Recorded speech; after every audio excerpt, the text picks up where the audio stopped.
Vous êtes au courant, hein, mais Oussama Tanen, il a mis le but de l'année. Que dis-je? Le but du siècle.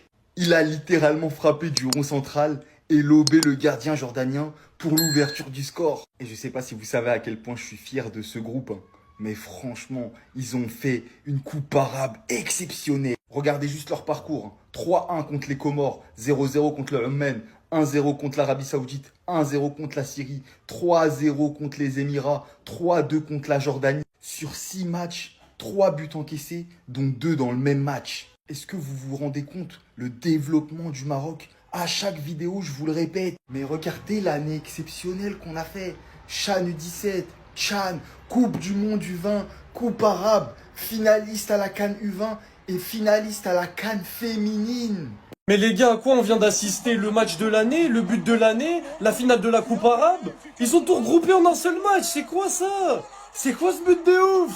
Hier, c'était l'heure de s'asseoir et d'applaudir le PSG. Aujourd'hui, c'est l'heure de s'asseoir et d'applaudir le Maroc. Parce que ce qu'ils sont en train de faire en ce moment, c'est trop une dinguerie. Depuis leur demi-finale de Coupe du Monde, ils sont en train de prendre une dimension, c'est juste choquant. Champion d'Afrique U17, vainqueur du Tchad, champion du monde U20, vainqueur de la Coupe arabe.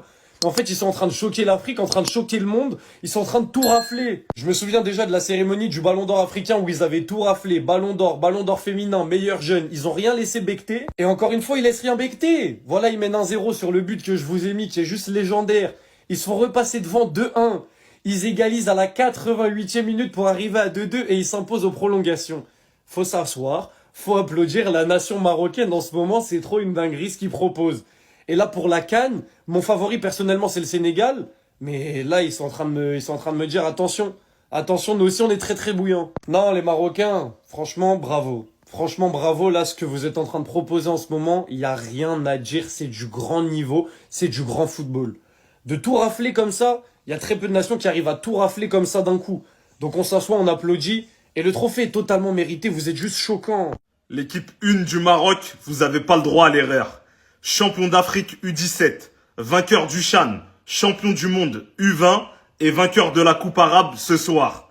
L'équipe 1, Regragui, vous êtes prévenus, vous devez prendre la CAN. Tu rajoutes à ça, bien évidemment, capitaine Ashraf avec son ballon d'or, Yassine Bounou, le meilleur goal africain actuellement et l'un des tout meilleurs goals du monde. Les gars, quand vous voyez l'équipe du Maroc là, ils doivent la gagner. Là, ils doivent la gagner. Je sais qu'il y a la pression populaire, etc. Mais là, si toutes les équipes en dessous, elles ont fait le taf, les A, c'est votre heure. Et j'ai une question pour vous, les Marocains. Si, par exemple, le Maroc sort avant les demi-finales, est-ce que vous dites que Regragui doit sauter avant la Coupe du Monde? Ou est-ce que vous lui laisserez, quoi qu'il arrive, le crédit d'aller à la prochaine Coupe du Monde cet été en 2026? Donnez-moi vos avis en commentaire parce que j'ai vu des choses passer là-dessus. En tout cas, l'équipe A de Walid Regragui, un seul objectif, remporter la CAN cette année. Certaines photos peuvent dire beaucoup de choses. Je vous laisse avec celle-là.